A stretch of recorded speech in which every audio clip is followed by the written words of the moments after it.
अच्छा, जैसे कि आप लोगों को पता है कि क्लास जो है वो मेनली हम लोगों ने रखी है एफजीआई की जॉब्स की प्रिपरेशन के लिए। ठीक है, इसके अंदर हम आज मैं आप लोगों को कंप्लीट इसका जो भी क्राइटेरिया है, पेपर पैटर्न है, सिलेबस है, ठीक है, वो सारा एक्सप्लेन कर दूंगी ताकि आप लोग जो स्टूडेंट्स इंटरेस्टेड हैं वो इसके ऊपर अप्लाई कर सकें।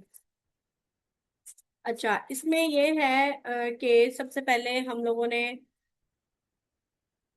Just 1 minute.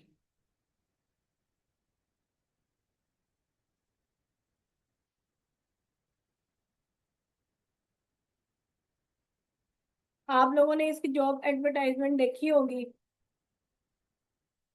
वो मैं आप लोगों के साथ शेयर करती हूँ।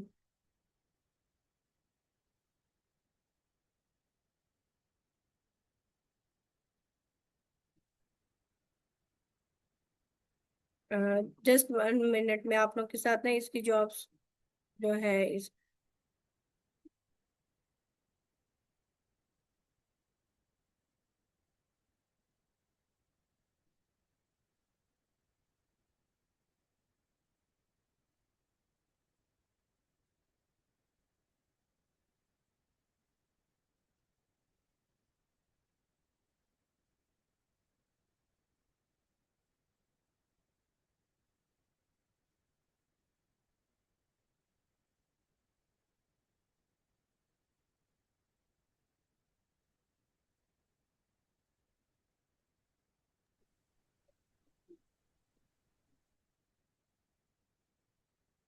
चाहिए हमारे पास वैसे इसका अप्लाई भी करेंगे ना तो ये आपका इसी वेबसाइट से अप्लाई होगा। काफी सारे स्टूडेंट्स पूछ रहे थे कि ना हमें अप्लाई का बता दें, तो induction.fgei.government.pk, ठीक है, इस वाली वेबसाइट पे जाएंगे तो यहाँ पे जाकर आप लोग अपना जो है वो अकाउंट क्रिएट करेंगे और वहां से आप अपना जो है वो जिस भी जॉब के लिए आप अप्लाई करना चाहते हैं उसके लिए आप अप्लाई कर सकते हैं। ठीक है, ये रिसेंटली जो अभी इनकी जॉब एडवर्टाइजमेंट आई है उसके अंदर आपके पास ये वाली जॉब्स हैं। सबसे पहले तो आपके पास लाइब्रेरियन की जॉब है, ठीक है, मेल। इसके लिए आपको जो है आपका एकेडमिक क्वालिफिकेशन ग्रेजुएट 1 ईयर का डिप्लोमा होना चाहिए आपका लाइब्रेरी साइंसेज के अंदर। एक सीट ही है इसकी। इसके अलावा जो मेन जॉब्स हैं वो एलिमेंट्री स्कूल टीचर मेल की है और फीमेल की है। बैचलर्स डिग्री और बीएड इसके लिए नेसेसरी नहीं है। इसके अलावा आपके पास यहाँ पे मतलब मेन जॉब्स जो है वो इसके अंदर ईएसटी फीमेल और ईएसटी मेल की है। अभी नेक्स्ट हम देख लेंगे कि इनके लिए हमने किन सिलेबस को जो है वो फॉलो करना है। उसके बाद आपके पास यहाँ पे असिस्टेंट की सीट्स हैं। इसका स्केल 15 है। ठीक है, आपके पास जो टोटल है वो 9 सीट्स हैं। इसके लिए भी ग्रेजुएशन आपके पास होनी चाहिए और जो भी सिलेक्टेड कैंडिडेट्स होंगे मतलब उनको बाद में बेसिक आईटी ट्रेनिंग कोर्स जो है वो करवाया जाएगा। इसके अलावा स्टीनोटाइपिस्ट की है और अकाउंटेंट की है, अब यूडीसी और एलडीसी। ठीक है, इसके अलावा जो ज्यादातर स्टूडेंट्स अप्लाई करते हैं वो यूडीसी और एलडीसी पे करते हैं। अपर डिवीजन क्लर्क और लोअर डिवीजन क्लर्क 11 स्केल 11 की ये जॉब है। इसके लिए आपका इंटरमीडिएट, जो अपर डिवीजन क्लर्क है वो स्केल 13 का है, इसके लिए आपका इंटरमीडिएट होना जरूरी है। और उसके बाद जो आपका लोअर डिवीजन क्लर्क है उसके लिए आपका मैट्रिक होना जरूरी है। टाइपिंग स्पीड 13 वर्ड्स पर मिनट की होनी चाहिए इसके अंदर। इसकी 23 सीटें हैं और यूडीसी की आपके पास 19 सीटें हैं।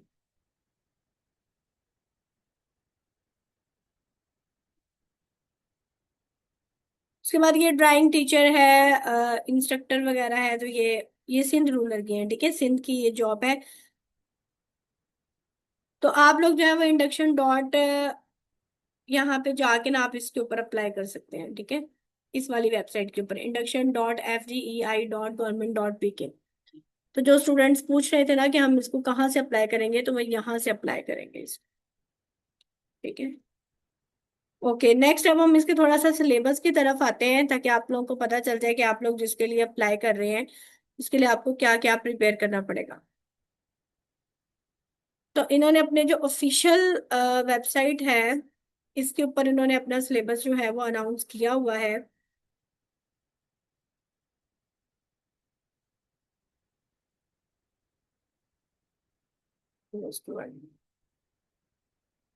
ठीक है।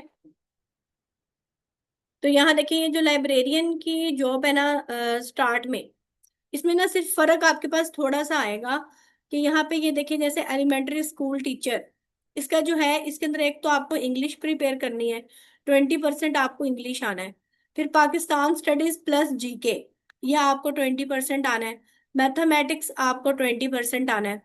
जनरल साइंस आपको जो है वो 20% आनी है। और प्रोफेशनल मतलब पेडागोजी, इसके अंदर वो जो बीएड का सिलेबस है, वैसे बीएड नेसेसरी नहीं है, लेकिन पेडागोजी जो है वो आपसे पूछी जाएगी, 20 मार्क्स की होती है वो। अभी मैं आपको इसका कंप्लीट पैटर्न बता देती हूँ। इसी तरह ये जो असिस्टेंट की जॉब्स है ना, इसमें भी आप देखिए 14 ईयर्स मतलब आपको एजुकेशन इसमें रिक्वायर्ड है, ठीक है। अब इसमें भी English, Pakistan studies, math, computer, general science, ठीक है। इसमें ये बीएड वाला पोर्शन नहीं है। इसके अलावा आपको क्या है, बीएड की जगह क्या है, कंप्यूटर साइंस है। इसी तरह ये जो यूडीसी और एलडीसी है, इनमें भी यही क्राइटेरिया है कि यहाँ पे बीएड नहीं है। बाकी आपका उसकी जगह क्या है, कंप्यूटर साइंस है, उसकी वेटेज ज्यादा है। कंप्यूटर साइंस की और इंग्लिश की वेटेज ज्यादा है। बाकी सारा सिलेबस वही है। सिर्फ अगर जो स्टूडेंट्स ईएसटी के ऊपर अप्लाई कर रहे हैं, वो इन बाकी तमाम जॉब्स पे भी अप्लाई कर सकते हैं, वो असिस्टेंट की जॉब्स पे भी अप्लाई कर सकते हैं, वो यूडीसी एलडीसी की जॉब्स पे भी अप्लाई कर सकते हैं। सिर्फ एक क्या है कि बीएड की जगह आपको कंप्यूटर साइंस प्रिपेयर करना होगा। तो हम अपने जो सेशन है इसमें कंप्लीट आपको प्रिपेयर करवाएंगे। अच्छा, एक बात अब हम और डिस्कस कर लेते हैं कि यहाँ पे ये जो FGEI का पेपर होता है ना, इसके अंदर टोटल जो होते हैं वो आपके पास 50 MCQs होते हैं, ठीक है। टोटल आपके पास कितने MCQs होते हैं, इसके अंदर 50 MCQs होते हैं। कोई नेगेटिव मार्किंग नहीं होती इसके अंदर। और हर MCQs के 2 मार्क्स होते हैं, ठीक है। 2 मार्क्स ईच, ये 100 मार्क्स बन जाते हैं। पोर्शन बनाए होते हैं उन्होंने पेपर के अंदर कि पहला पोर्शन है मतलब वो इंग्लिश है, उसमें से कितने आपको एमसीक्यूज आए हुए हैं, उसमें से आपको 10 MCQs आए हुए हैं। और उनके कितने मार्क्स हैं, 20 मार्क्स हैं। इसी तरह सेकंड पोर्शन उन्होंने बनाया हुआ है कि सेकंड पे पाकिस्तान स्टडीज होती है या कोई भी सब्जेक्ट होता है, उसके 10 MCQs होते हैं। ये ईएसटी का बता रही हूँ। इसी तरह तीसरा पोर्शन होता है, उसके अंदर आपके पास साइंस के एमसीक्यूज आ जाएंगे, वो आपके पास 10 MCQs साइंस के होंगे। इसी तरह चौथे नंबर पे आपके पास जो है वो पेडागोजी होगी, ठीक है, बीएड वाला पोर्शन, उसके 10 MCQs होंगे। इस तरह से, और पांचवें नंबर पे एक चीज रहेगी मैथ्स, इसके 10 MCQs होंगे। इस तरह टोटल 50 MCQs होते हैं और हर एमसीक्यूज जो हैं वो 2 मार्क्स होते हैं। अब इनमें मेरिट का क्या क्राइटेरिया रहता है, इसमें ये होता है कि आपका पेपर इतना ज्यादा, जैसे PPSC Punjab public service commission में थोड़ा सा बहुत ज्यादा जैसे डीपली होता है ना, इस तरह से इधर डीपली नहीं होता, बेसिक होता है। इंग्लिश थोड़ी सी टफ होती है आपको, क्योंकि उसके अंदर सिनोनियम्स एंटोनियम्स, वो आपकी वोकेबलरी थोड़ी सी जो है वो मैटर करती है उसके अंदर। अच्छा, अभी मैं आपको सारा कुछ बता देती हूँ। अच्छा, इसमें ये होता है कि आपको बेसिक लेवल का नॉलेज आपको सारा होना चाहिए। इसमें थोड़ा सा मेरिट ज्यादा रहता है। मेरिट इसलिए ज्यादा रहता है क्योंकि आपको पता है हर एमसीक्यू के 2 नंबर हैं, कोई नेगेटिव मार्किंग नहीं है।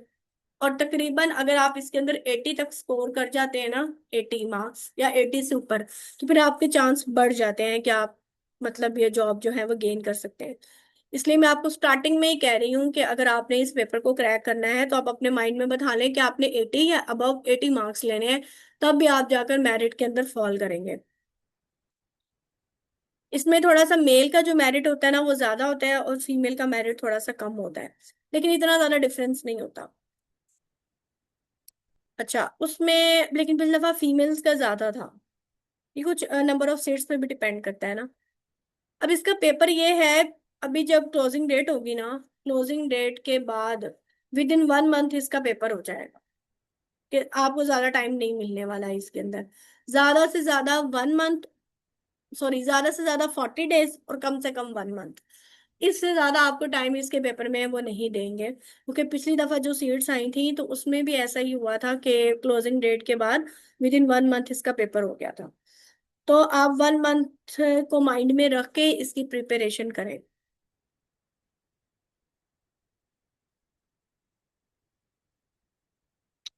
लास्ट टाइम ना गर्ल्स का मेरिट आई थिंक सो 78 था।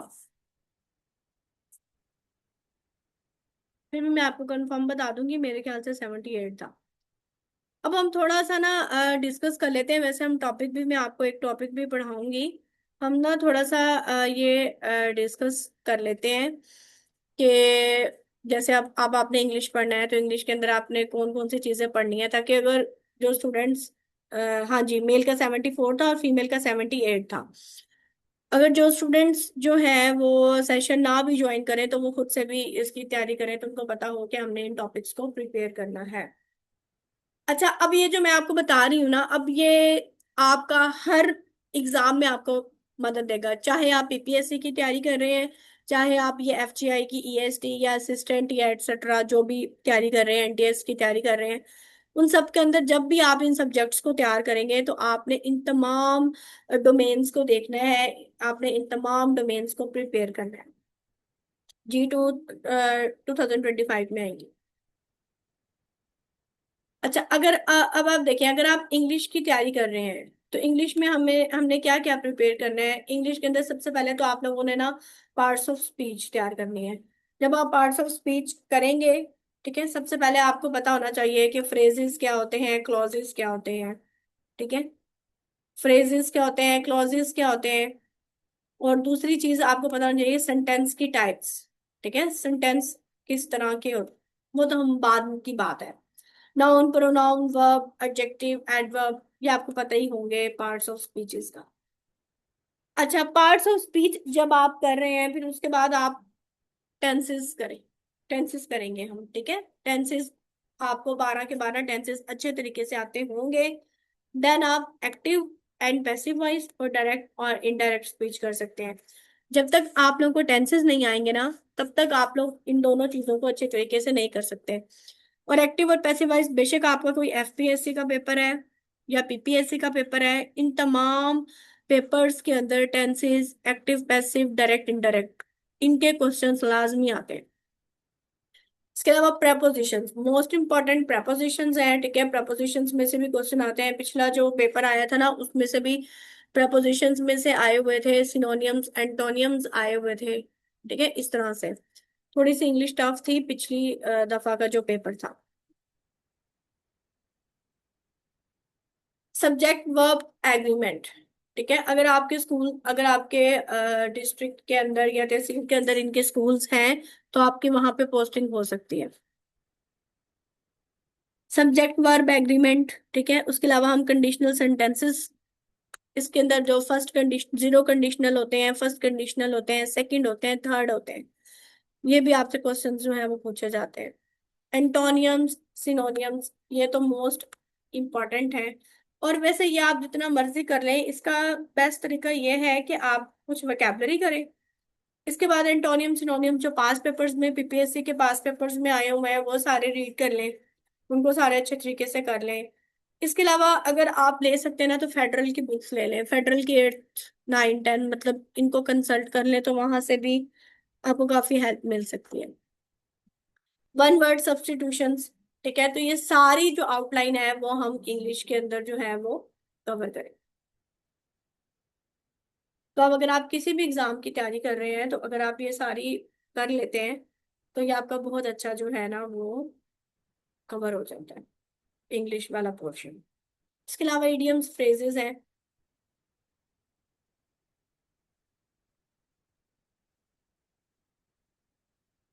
मैंने आपको बताया है कि अगर आपके डिस्ट्रिक्ट में इनके स्कूल्स हैं, ठीक है, फेडरल का स्कूल है, कैंट वाला स्कूल है, तो आपकी इधर पोस्टिंग हो सकती है, अगर वहां पे सीट हो तो। इसके अलावा हम मैथमेटिक्स को, अच्छा मैथमेटिक्स जो है ना, वो इसके अंदर थोड़ी सी जनरल ही आती है, इतनी मुश्किल नहीं आती। पिछली दफा 2 या 3 क्वेश्चंस थोड़े से टेक्निकल आए हुए थे, एंगल्स वगैरह से। वैसे इसके अंदर जो है वो आपको बेसिक आती है। जब भी आप बेसिक अरिथमेटिक को स्टडी करते हैं ना, तो उसके अंदर आप नंबर सिस्टम्स को पढ़ते हैं, LCM, HCF, board math rule हो गया, परसेंटेजेस, रेशियो एंड प्रोपोर्शन। ठीक है, रेशियो प्रोपोर्शन के क्वेश्चंस होते हैं। तो ये आपका जो है मैथमेटिक्स के अंदर आपने इन तमाम टॉपिक्स को अच्छे तरीके से करना होता है। इसके अलावा और भी टॉपिक्स हैं मैथ्स के, जिसके अंदर आपने, अगर अलजबरा में देखा जाए तो उसके भी, अलजबरा में लीनियर इक्वेशंस वगैरह, इसके अलावा आप आपसे एज प्रॉब्लम्स भी पूछी जा सकती हैं, profit loss, time work, time speed and distance, ये बीपीएससी में भी पूछे जाते हैं। और तमाम एग्जाम्स में जहाँ करेंगे तो ये मैथ के अंदर, जब आप मैथ को कर रहे हैं तो आपको ये सारे टॉपिक्स करने होते हैं। इसके अंदर हम इन तमाम टॉपिक्स को स्टडी करेंगे। अगर आप इसकी एक दफा भी प्रिपरेशन कर लेते हैं ना, तो फिर आप कोई भी एग्जाम इजीली दे सकते हैं। बस इसके अंदर हम, उसके अलावा हम कंप्यूटर उनके लिए जो कि असिस्टेंट और यूडीसी एलडीसी के लिए अप्लाई कर रहे हैं। ईएसटी की, ईएसटी के लिए जिन लोगों ने अप्लाई किया है उनके अंदर कंप्यूटर नहीं होगा। कंप्यूटर में भी ये होता है कि बेसिक्स ऑफ कंप्यूटर आपको पहले पता होनी चाहिए, ठीक है, कि कंप्यूटर है क्या चीज, इसके अलावा उसकी क्या क्या करेक्टरिस्टिक्स हैं। इसके अलावा कंप्यूटर की टाइप्स होती हैं, एनालॉग कंप्यूटर्स, डिजिटल और हाइब्रिड कंप्यूटर। फिर जनरेशन्स ऑफ कंप्यूटर होती हैं, पहली generation, second generation, third generation, fourth and fifth generation.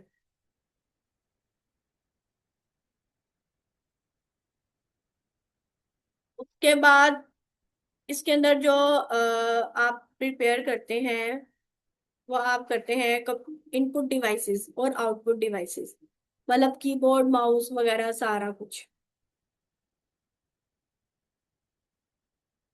ठीक है। हार्ड डिस्क, सीपीयू, रैम वगैरह, ये चीजें सारा कुछ आप कंप्यूटर के अंदर स्टडी करेंगे, सिस्टम सॉफ्टवेयर वगैरह।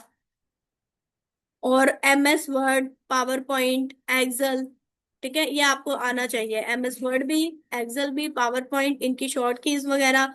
और इसके अंदर मतलब बाकी जो जितनी भी चीजें होती हैं, सारा कुछ। आजकल जो है वो ज्यादातर आर्टिफिशियल इंटेलिजेंस वगैरह के बारे में भी क्वेश्चंस आ रहे हैं, करंट आईटी से भी रिलेटेड भी आपसे पूछा जा सकता है। अब इसके अलावा जो ईएसटी की जॉब्स के लिए जिन लोगों ने अप्लाई किया हुआ है उनके अंदर ये पेडागोजी के अंदर अगर वो ये कर लेते हैं ना, पेडागोजी इतनी मुश्किल नहीं आती होती है आपको पेपर में, लेकिन बस आपको कॉन्सेप्ट्स होने चाहिए, ताकि जब आप उसको रीड करें ना, ठीक है, तो आपको उसका मतलब समझ में आ रहा हो तो आप इजीली उसमें से जो एमसीक्यूज है ना वो क्लिक कर सकते हैं।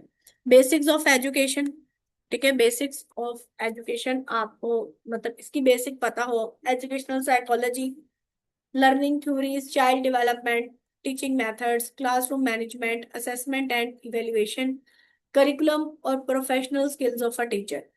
ये 9 टॉपिक्स आप लोगों ने मस्ट जो है ना वो करने हैं पेडागोजी के।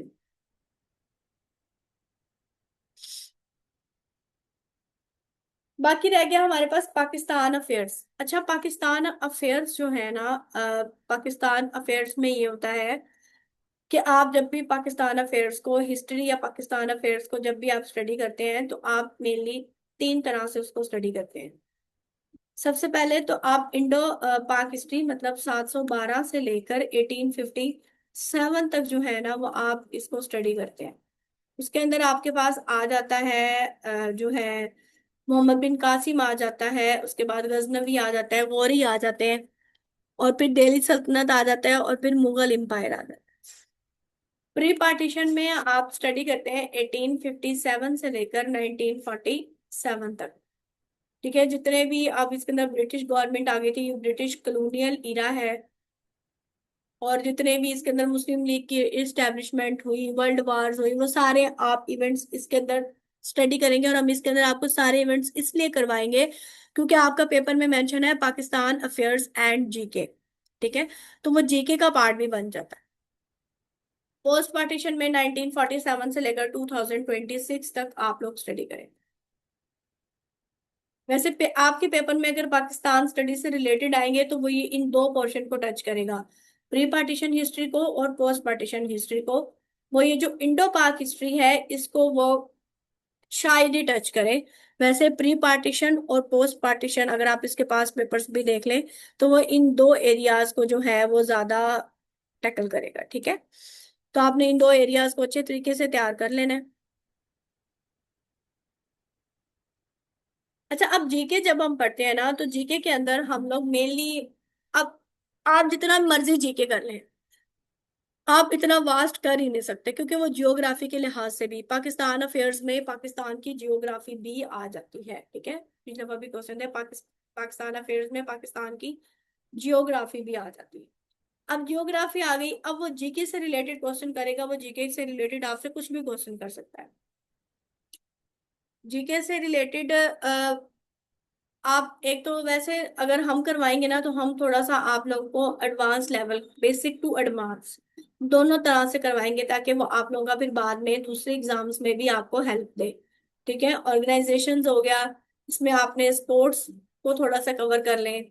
इस तरह की चीजों को ना आपने लाजमी कवर करना होता है। अगर इस पेपर में आपसे नहीं पूछेंगे तो इंशाल्लाह आप लोग का पीपीएससी या किसी और एग्जाम में आपको लाजमी इसमें जो है वो हेल्प मिलेगी। इसके अलावा जो जनरल साइंस आती है ना, जनरल साइंस जो आती है वो आपको बेसिक आती है, ज्यादा एडवांस साइंस वो आपसे नहीं पूछता। ठीक है, जैसे पीपीएससी में थोड़ा सा एडवांस किस्म की साइंस होती है ना, तो इस तरह से नहीं होती इसके अंदर। जनरल साइंस में सबसे पहले तो आपको एस्ट्रोनॉमी तैयार करनी है। ठीक है, एस्ट्रोनॉमी मींस आपको यूनिवर्स का पता हो, यूनिवर्स, सन के बारे में सारी इंफॉर्मेशन हो, जितने भी आपके 8 प्लैनेट्स हैं उनके बारे में कंप्लीट इंफॉर्मेशन हो। ठीक है, प्लैनेट्स हो गया, कॉन्स्टिलेशंस हो गया, कॉमेट्स हो गया, ये सारी चीजें आपको पता हो। दूसरी बात, आपने अर्थ के बारे में आपको, अर्थ के बारे में आपने पढ़ना है। तीसरा टॉपिक आपके पास आ जाता है, वाइटामिन्स आ जाते हैं।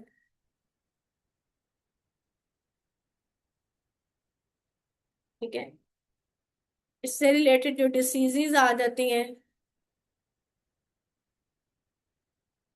फिर आपको सेल बायोलॉजी भी तैयार करनी होती है इसके अंदर। और फिजिक्स के जो इम्पोर्टेंट टॉपिक्स हैं, जैसे लॉज ऑफ मोशन हो गया, लॉज ऑफ ग्रेविटेशन हो गया। ठीक है, फिजिक्स के भी कुछ टॉपिक्स इसके अंदर हम आपको करवाएंगे। इसके अलावा केमिस्ट्री जो है, इसमें एटम्स, एलिमेंट्स, कंपाउंड्स वगैरह कुछ, उनके बारे में भी हम जो है वो स्टडी करेंगे। तो ये और कुछ जो है वो आपसे इन्वायरमेंटल, ठीक है, इन्वायरमेंटल जो है साइंस, वो भी हम थोड़ी सी देखेंगे। वैसे ज्यादातर जो है वो आपसे बेसिक क्वेश्चंस ही आते हैं, बेसिक लेवल के क्वेश्चंस होते हैं, वो आप इजीली सॉल्व कर लेते हैं। लेकिन अगर आपने पढ़ा हुआ हो तो, ठीक है, और जिसने पढ़ा ही नहीं है, तैयारी ही नहीं की, तो वो इस एग्जाम को क्रैक नहीं कर सकता। तो ये बहुत अच्छी जॉब्स हैं, आप लोग सब इसके ऊपर अप्लाई करें। ठीक है, इस पे अगर आप थोड़ी सी एफर्ट कर लेते हैं, 1 महीना अच्छी तरह एफर्ट कर लेते हैं, तो आप इसके अंदर ना बहुत अच्छा जो है वो स्कोर कर सकते हैं, और आप ये जॉब भी स्कोर कर सकते हैं मेरिट पे। लेकिन अगर आपने माइंड में रखना है कि हमने इसके अंदर 80 या 80+ स्कोर करना है, देन हम जाकर जो है वो इसके अंदर बाद में जो इसका इंटरव्यू होता है ना, इंटरव्यू में वो आपसे कुछ बेसिक्स पूछते हैं, आपसे आपके सब्जेक्ट से रिलेटेड पूछते हैं। आप अपने सब्जेक्ट पे ग्रिप होनी चाहिए, जिनकी भी है उसके अंदर डेमो लेते हैं आपसे इंटरव्यू के अंदर। तो ये इसका क्राइटेरिया है। अगर आप लोग को कोई क्वेश्चन है तो मुझसे कर लें। सेशन हम लोग का इंशाल्लाह जो है वो मंडे से रेगुलर स्टार्ट है, और एक डेली बेसिस पे हम लोग 2 सब्जेक्ट्स को स्टार्ट करेंगे। डेली आपको उनके नोट्स भी मिलेंगे, और डेली आप लोग का टेस्ट भी होगा। और इसके हमने बहुत ही मिनिमम सी फीस रखी है, 1500। इसको आप जो है वो ज्वाइन कर सकते हैं। अगर किसी का कोई क्वेश्चन है तो कर लें। एक्सपेक्टेड टेस्ट डेट मैंने आप लोगों को बताया है कि जो एक्सपेक्टेड टेस्ट डेट है ना, वो विद इन 1 मंथ। आप माइंड में रखें कि आप लोगों का 1 महीने के अंदर पेपर हो जाएगा। इससे ज्यादा वो आप लोगों को टाइम नहीं देंगे, पिछली दफा भी इतना ही टाइम मिला था। ठीक है, आवाज मेरी अभी भी कट रही है। अच्छा, मैथमेटिक्स में ना आप लोगों को ज्यादातर पहले रेशो, प्रोपोर्शन, ठीक है, ये जो मैं आपको बता रही हूँ, रेशो के क्वेश्चंस हो गए, प्रोपोर्शन के क्वेश्चंस हो गए, एज प्रॉब्लम्स हो गए, प्रॉफिट एंड लॉस। और उसके अलावा आप लोगों को ना ये पता होना चाहिए कि एंगल, एंगल से रिलेटेड भी आते हैं, लुगार्थम से रिलेटेड भी आ जाते हैं, और ज्योमेट्री। ठीक है, पिछला दफा ज्योमेट्री पूछी हुई थी, ज्योमेट्री से रिलेटेड भी आपको जो है वो आना चाहिए। ये 7-8 टॉपिक्स हैं, अगर आप लोग कर लें तो अच्छी तरीके से आप इसको कर सकते हैं। अच्छा, जो मैंने पढ़ाया होगा इसमें से कितना कोर्स आएगा? अगर मैं आप लोगों को कहूँ कि इसमें से सारा ही वो आएगा, तो ऐसा भी नहीं हो सकता। ठीक है, देखिए, कोई भी चीज आप कहें ना कि हमें इस तरह से मिल जाए। क्या मतलब सेशन का लिंक? अगर आपने ज्वाइन करना है तो आप मुझे इनबॉक्स में कांटेक्ट करें, मैं आपको बता देती हूँ। अच्छा, इसमें ये होता है कि देखें, हम आपको बेस्ट से बेस्ट प्रोवाइड करेंगे। जितना हमारा नॉलेज है, हमारा एक्सपीरियंस है, पिछले हम पेपर्स देख चुके हैं, पास पेपर्स को देखते हुए, ठीक है, पास पेपर्स को देखते हुए मैंने खुद भी इसका एग्जाम दिया हुआ है, ठीक है, पास पेपर को देखते हुए हम आपको डाटा प्रोवाइड करेंगे उसी लिहाज से। ज्यादा ना टफ देंगे ताकि आप ना ज्यादा एडवांस लेवल का देंगे ताकि आप उसमें उलझ जाएं, इस तरह से भी नहीं होगा, ठीक है, कि आपका टाइम वेस्ट हो। तो आपको उतना ही प्रोवाइड किया जाएगा जितना आपका इस जॉब के लिए नेसेसरी है। जी, मैं आप लोगों को पास पेपर्स भी शेयर कर दूंगी, ठीक है। तो आपको इतना ही करवाया जाएगा जितना आप एब्जॉर्ब कर सकते हैं 1 मंथ के अंदर। और इंशाल्लाह, क्योंकि इंग्लिश का ना आपको पता है कि अगर आप कल को ये कहें कि मैडम आपने जो फाइल्स दी थी उसमें से तो सिनोनियम्स एंटोनियम्स आए ही नहीं, हमने आपको पास पेपर से कंपाइल करके देने हैं, कुछ इंपॉर्टेंट कंपाइल करके देने हैं, लेकिन अब एग्जामिनर, आपको पता है वोकैबलरी बहुत ज्यादा वास्ट है, अब एग्जामिनर कहीं और से दे दे आप पे, हमें तो आपने ये नोट्स नहीं प्रोवाइड किए थे, ऐसा नहीं हो सकता, ठीक है। तो ज्यादा से ज्यादा देखें, जितना भी बेसिक होगा हम वो आपको सारा प्रोवाइड करेंगे, अब एग्जामिनर उससे ज्यादा तो आगे नहीं जाएगा। तो आप लोगों ने ना पिछली दफा भी हमारे 2 स्टूडेंट्स इसके ऊपर रिकमेंड हुए हैं, तो जरूरी नहीं है कि जितना हम पढ़ाएंगे टू द पॉइंट 150 के 50 एमसीक्यूज आपके उसी में से ही आएंगे, ऐसा नहीं हो सकता। तो इसमें ये होता है कि आप लोग खुद भी अपनी थोड़ी सी एफर्ट करें, आप लोग को जो पढ़ाया जा रहा है, अगर आपके पास फ्री टाइम मिलता है तो उस फ्री टाइम में आप और ज्यादा एक्सप्लोर करने की कोशिश करें, ठीक है। आप डिफरेंट वेबसाइट से उसकी प्रैक्टिस करें। आजकल सबसे ज्यादा जो है वो इसका एआई ट्रेंड है। आप चैट जीपीटी पे जाएं, अपना टॉपिक लिखें, उस टॉपिक पे आप चैट जीपीटी को कमांड दें कि हमें इसके ऊपर एमसीक्यूज बना के दो, ठीक है। वो आपको इसके ऊपर बड़े अच्छे एमसीक्यूज बना देगा और आप उसकी प्रैक्टिस करें। ये बड़ा ही आजकल जो है मॉडर्न वे ऑफ प्रिपरेशन है, ठीक है, कि आपको जो नोट्स प्रोवाइड किए जा रहे हैं आप वो भी करें। इसके अलावा आपको पता है आजकल एआई का दौर है, अब एग्जामिनर भी हो सकता है कि वो एआई से पेपर बनवा ले। तो आपने टॉपिक से यही है जो मैंने आप लोगों के साथ शेयर किए हैं, टॉपिक से यही है, इन टॉपिक से बाहर आप लोगों को नहीं आएगा। आप लोग वहां चैट जीपीटी को कमांड दें कि हमें इससे एमसीक्यूज बना दें, वो आपको बड़े अच्छे एमसीक्यूज बना के देगा और आप उसकी प्रैक्टिस करें। तो जितना टाइम आप इसको देंगे उतना ही अच्छा आपकी इसके अंदर तैयारी हो सकेगी। किसी और का कोई क्वेश्चन है तो करें।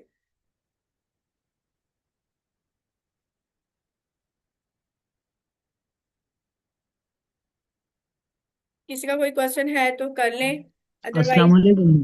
जी, वालेकुम अस्सलाम। कैसे हो मैम? आप ठीक हो मैम? ये तो है ना, मेरा फर्स्ट क्लास है अभी। और आप मुझे बताए थोड़ा सा कि ये क्लास जो है ना, ये किस बेस पर है? मुझे समझ नहीं आई आप क्या बात करना चाह रहे हैं। प्रोफेशनल मैम आपकी नसरुल्लाह, क्लास ये है ना? प्रोफेशनल का मतलब है बीएड, पेडागोजी, ठीक है। पेडागोजी मतलब बीएड का सिलेबस आपने इसके अंदर तैयार कर, प्रोफेशनल क्वालिफिकेशन इसी को ही कहते हैं ना। उन्होंने नेसेसरी नहीं की, लेकिन उन्होंने अंदर आपको कहा है कि ईएसटी की अगर आप पेपर दे रहे हैं तो 20% आपका पेडागोजी आएगा और 10 एमसीक्यूज आपको पेडागोजी में से है।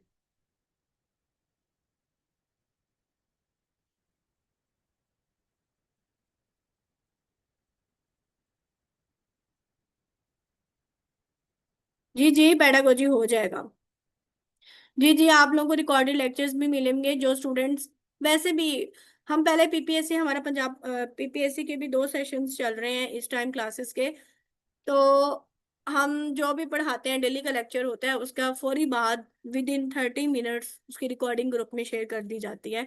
तो ऐसे तमाम स्टूडेंट्स जो कि किसी भी वजह से क्लास नहीं ले सकते, तो वो रिकॉर्डिंग से कवर कर लेते हैं, ठीक है। लेकिन ये भी है कि अगर आपकी कोई वजह नहीं है आप क्लास लें, ये नहीं कि आप क्लास में ना आए कि हमें रिकॉर्डिंग मिल जाएगी। तो इस तरह से नहीं होता क्योंकि आपको पता है कि अगर आपने जॉब सिक्योर करनी है तो उसके लिए आपको कंसिस्टेंट भी रहना है और उसके लिए आपको रेगुलर भी रहना है, डेली का काम डेली करना है।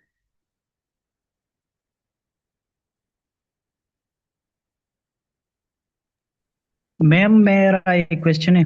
जी जी, जो स्टूडेंट्स बीएड के नहीं हैं वो भी पेडागोजी को कवर करेंगे, अगर वो ईएसटी की जॉब्स पे अप्लाई कर रहे हैं तो फिर भी उन्होंने पेडागोजी को कवर करना है। हाँ जी, क्या क्वेश्चन है आपका? मैम मेरा तो लास्ट सेमेस्टर सेमेस्टर है, बीएससी इंग्लिश लिटरेचर वाला स्टूडेंट हूँ मैं।